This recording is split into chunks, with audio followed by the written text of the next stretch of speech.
So Fabrice, on motivational systems in organizations nowadays, what are your observations about it?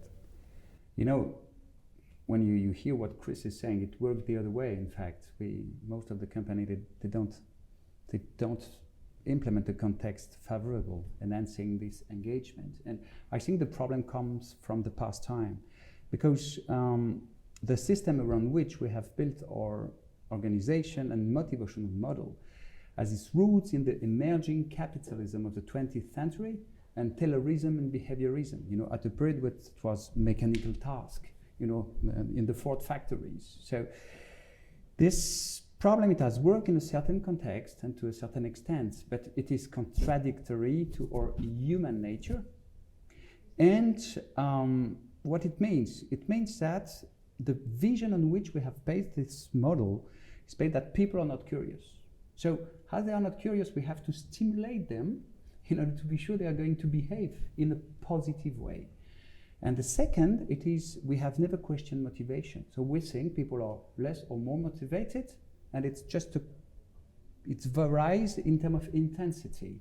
So the prevailing work environment in place since the beginning of the 20th century is based on incentives and threats to push people to behave.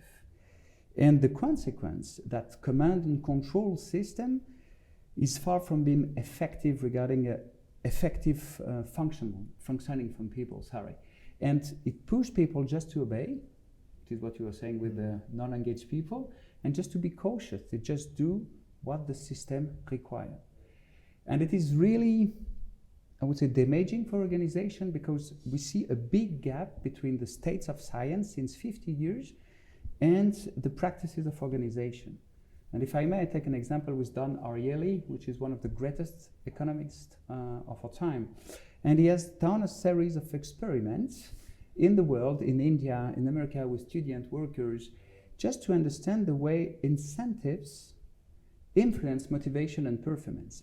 The results are quite surprising, in fact, because for mechanical skills, bonuses worked the way they should, meaning the higher the pay, the better the performance. But when the task required, even for rudimentary cognitive skills, it works the opposite way they should, meaning that people feel controlled, it blocks their creativity and narrow their thinking.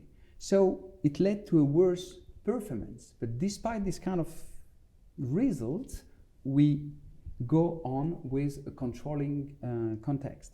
And what really damages motivation and performance is simply the pressure created by the prospect of high rewards. And we have other studies, and I think you will speak about it, showing that there is as well, when you create this kind of control context, there's a shift in terms of perception in people. So instead of thinking, I am at the origin of the action, I feel controlled by the environment, and it damages their motivation and performance.